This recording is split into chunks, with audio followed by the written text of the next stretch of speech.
Ramsuratkumar, Yogi Ramsuratkumar, Yogi Ramsuratkumar, Jaya Guru Raya. Rama Rama Rama Rama Rama Rama Rama Rama Rama Rama Rama Rama Rama Rama Rama Rama Rama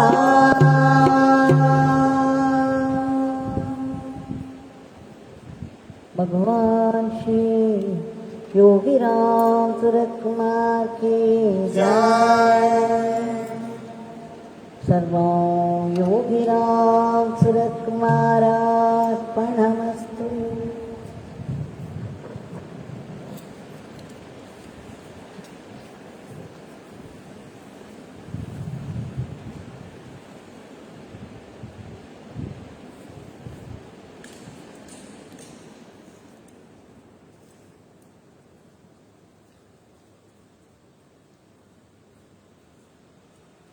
One more occasion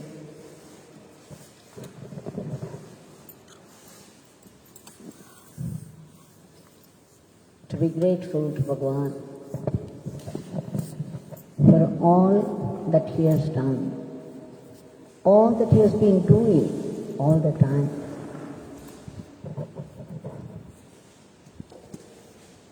We have offered the Nama lotuses at the lotus feet of Bhagwan.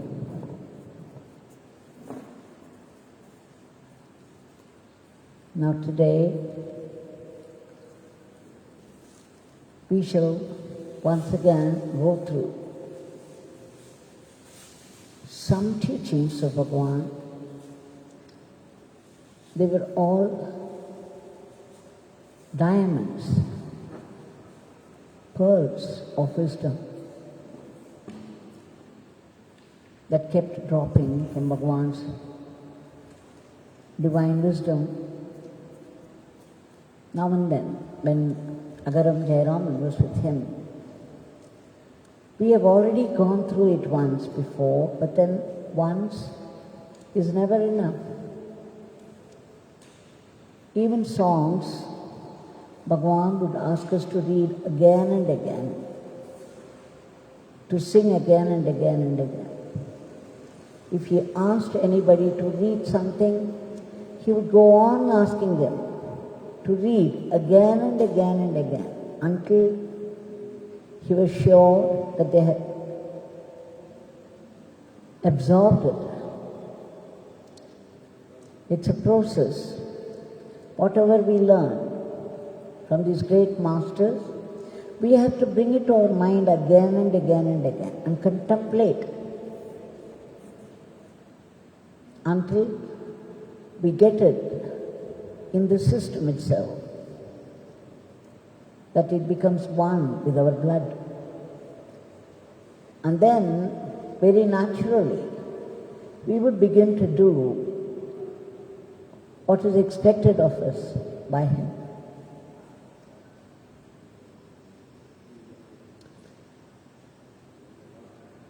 We saw day before yesterday how Sai Baba, Bhagwan's helper in his father's work, that's how he described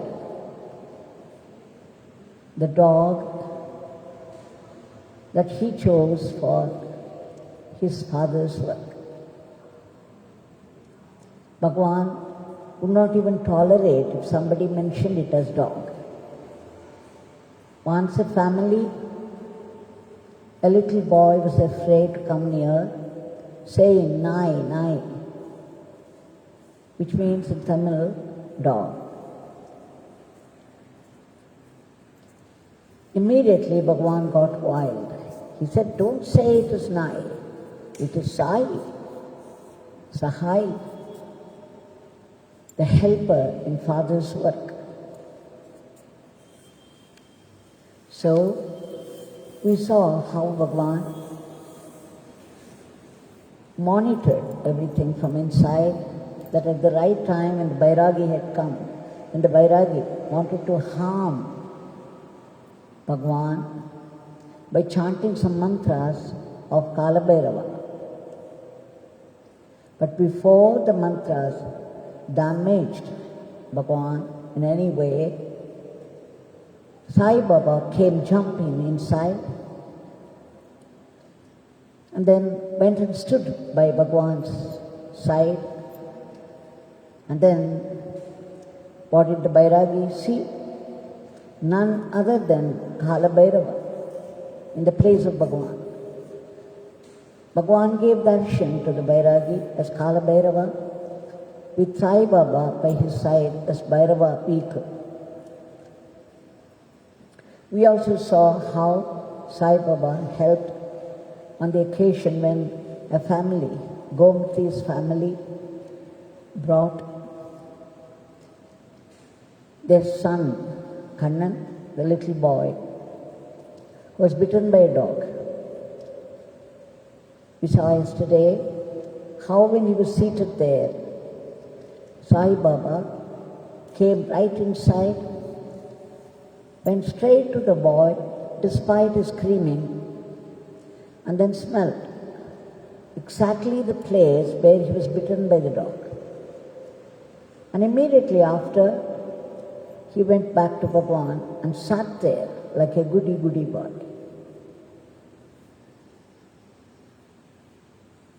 And Gomti knew that Bhagwan had taken away the poison.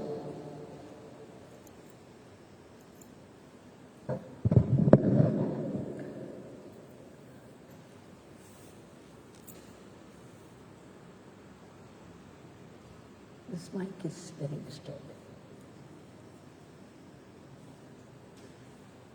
So now why I am saying what Bhagwan had to say about the dog that helped him in his father's work. When Agaram Jayaraman was seated next to Bhagwan in Sanadi Street house, Bhagwan said, Jayarama, do you see this Sai Baba? He helps this beggar. He is dear to this beggar. When this beggar goes out, people say Namaste with veneration. They show respect to this beggar. But then, when Sai Baba goes out, they throw stones at him. They hit him hard on the face itself. What kind of veneration is this? They all know Sai Baba is with me, helping this beggar. And they show respect by folding their hands and saying Namaste. But when Sai Baba goes along, they begin to torture. What kind of veneration is this? What kind of worship is this? But Jayarama, do you know what has happened? Sai Baba these days has become like the sadhu. He has become more sattvic. He remains very calm and quiet when he is with this beggar, when people visit. Sometimes he sees people who hit him hard when he goes out in the streets. He recognizes them and then simply growls. That's all. He stops there and then he keeps quiet. You see, Jayarama, he is no more ferocious like before. His anger is gone. He has become calm and quiet. And then Bhagwan smiled at Agaram Jayaraman and said, Jayarama, even Jayarama has become calm and quiet these days. After some time, his anger will be gone. So, what does Bhagwan expect from this? People who came to him for refuge, people who chant his name, people who do seva to him, he expects them to become calm and quiet, contain their anger, and give it up slowly. It is a very slow change, slow transformation, but this is what is expected by Bhagwan. The more and more you get closer to God, the calmer you become. Less angry, less fearful, less sorrowful, less jealous.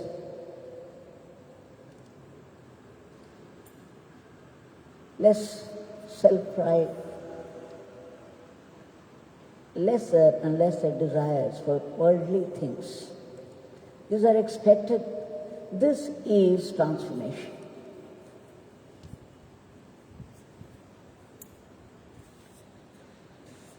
And then Bhagavan went on to say, Jai Rama, you had some special blessings recently from Swami Jnanananda. His book was to be released on Chitra Purnima day, and one day earlier your brother Krishnamurti, who is serving Swami Jnanananda, he fell down and fractured his right hand, and you were riding a scooter in Chennai. You fell down. You also fell down one day before the release of the book, and you also fractured your hand, and the same right hand. What is it, Jai Rama? Both of you are serving your master sincerely, like Anjaneya, and yet this has happened. How could Swami allowed this to happen? But Jai Rama, Swami Jnanananda has blessed both of you in a very special way. Do not think it is something negative. Do not think that Swami has let you down. He has poured special blessings on both of you. Jai Rama, do you have any indication, anything, any index of this accident left behind as a marker to remember this occasion that you fell down despite your sincerity, despite your devotion, a day before the function that you had to fracture your hand? Has it left any mark for us to remember? Jai Rama said, yes, Swamiji, there is a scar. And he showed it to Bhagavan. Then Bhagavan said, oh Jai Rama, this is for the remembrance of his blessing. Take it only that way. Everything that happens, happens only by the wish of the Lord, and that is for your good. And then Bhagavan went on to say, do you know how Anjaneya served Sri Rama? When he went in search of Sita, he was captured by Indrajit and his people. He was tied up and he was dragged along the streets, and people were throwing stones at him and they were mocking at him, and what was more, they set fire to his tail. It is by Sita Ma's grace it did not burn him. He did not feel the heat of the fire, nor did it spread. But then he was humiliated, he was beaten up, tortured every way. But Anjaneya did not mind it at all. He was only waiting for the moment he would get inside the court of Ravana. His mind was always on the dedicated seva to Sri Rama, Rama Seva, Rama Nama, Rama Seva. They were his only ideals. He did not mind anything else. No matter what happened, it was part of Rama Seva for him. He never even thought he was being humiliated. When he went to the court of Ravana asked him, "Why would you destroy such a beautiful garden? You have seen Sita, but why did you have to destroy that?" Immediately, Anjaneya said, "Only then I would get to see you. I would be brought here. You see, it worked. They brought me here in front of you. I wanted to see you. I wanted to see what kind of person you are, how you run the city."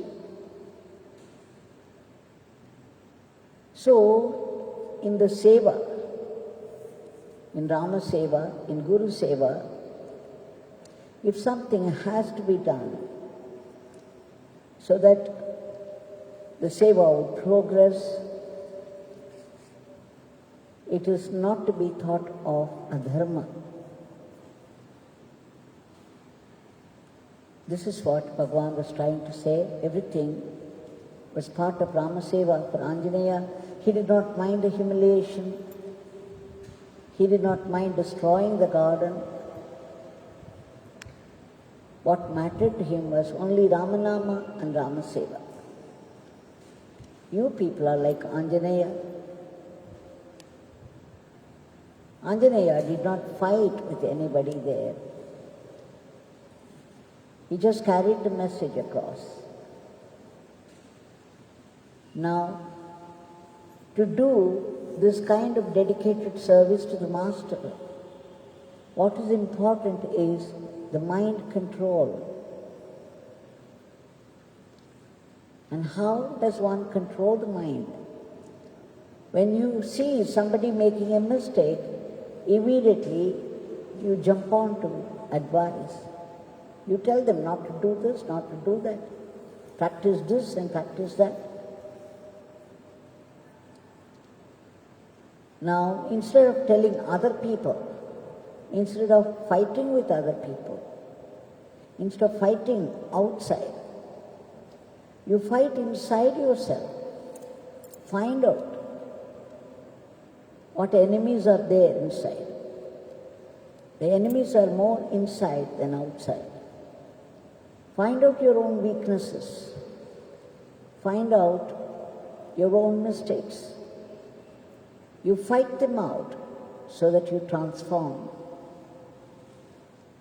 This is the only way for mind control. And of course it's very difficult for 99% of the people to control their mind.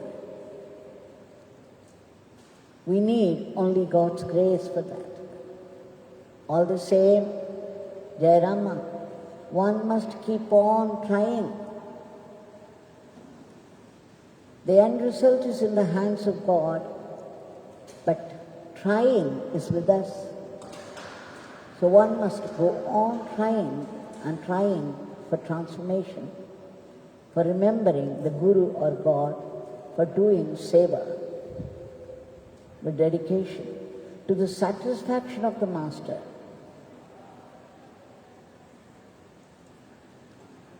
So this is what Bhagwan advised Agaram Jayaraman. We all know when Lord Krishna spoke to Arjuna, the Bhagavad Gita, it's meant for all Arjunas, forever and ever. So now we all know how we have to practice and what we have to practice. Some people may think that this has already been narrated. It might be boring to them to hear it again, but these things have to be brought to our mind again and again and again with attention and contemplation. All these ideas, they carry the power of the Master when they came out of him. So what we have to do is import it inside. We have to get it inside like we eat food, and then the food must be digested, and then finally it becomes one with our blood. It's called assimilation.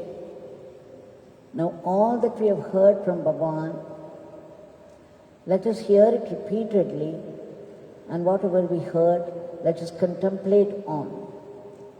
Let us bring it to the mind again and again and again, so that we would remember until we remember, and contemplate on that, and make it our own, make it so natural for us that we would act spontaneously from these ideas. So Bhagwan, who gave all this precious diamonds, who dropped these pearls of wisdom, is here right in front of us, ready to help us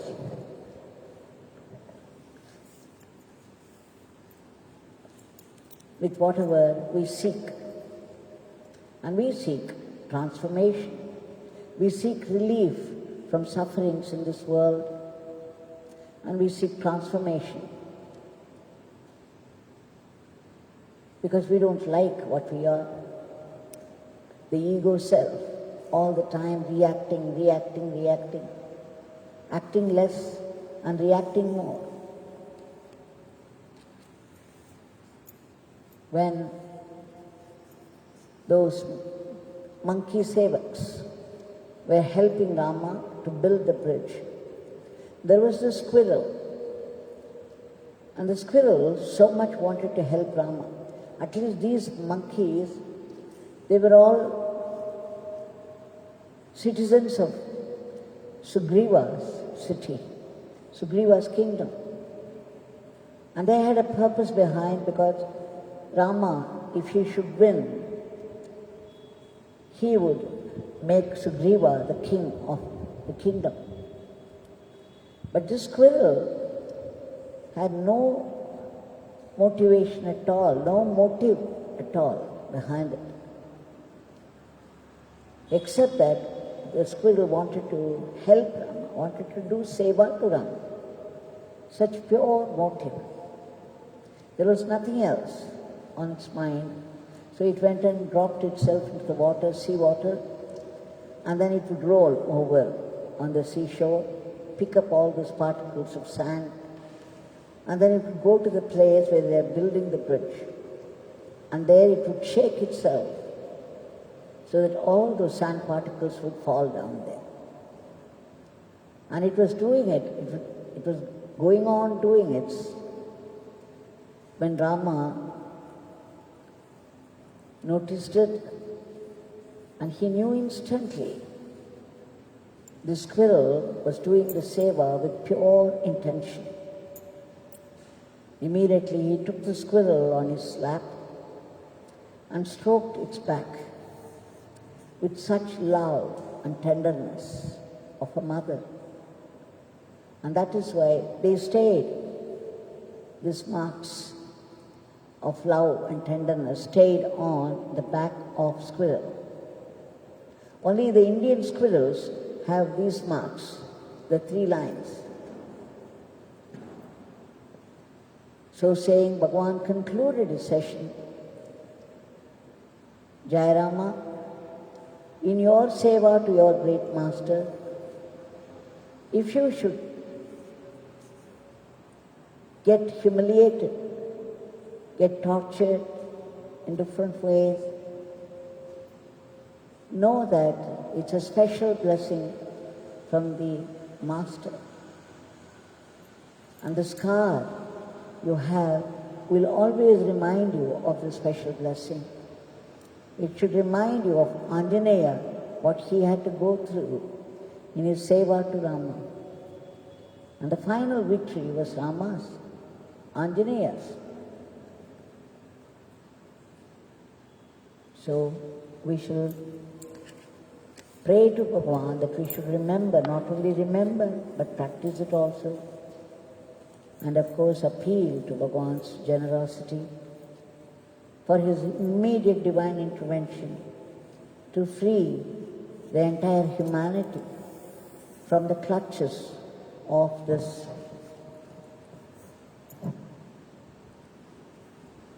virus.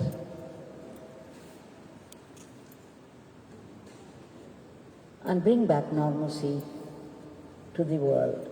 And Bhagwan, we beg you to uproot this panic and all other negativities from the minds of people, arrest the spread of the disease, enter the medicines to kill the entire clan, the crowd of viruses, and help all those people stranded and suffering for lack of facilities of medication or room or oxygen, so that they get well soon and return home safely.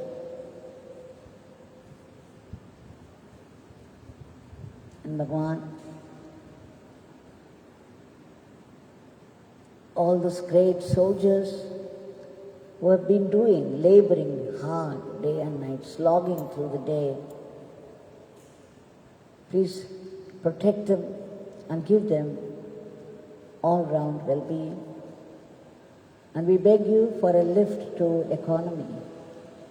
Above all, we should remember how to be Anjaneya, how to be absorbed in Rama Seva, how to treat everything as a blessing from Gurudev. Everything is only part of our seva to our Guru.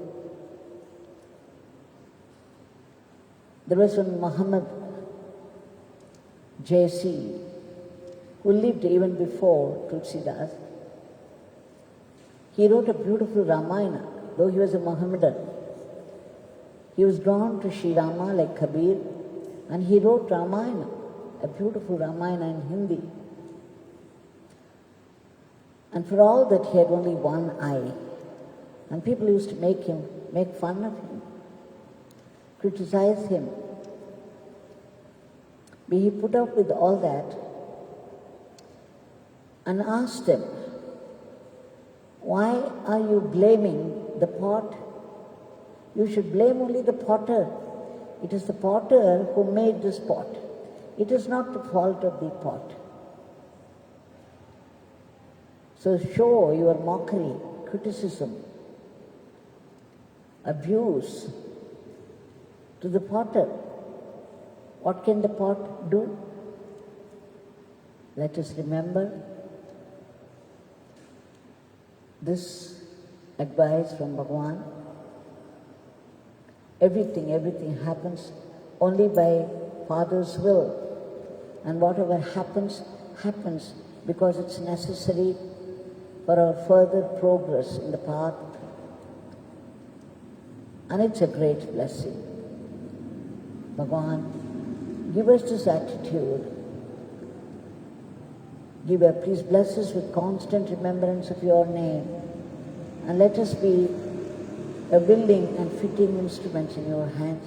And above all, give us that huge, supreme blessing so that we get purified, transformed completely, that we see only your presence everywhere, your blessings in every happening. Jai Yogi Ramsuratkumar.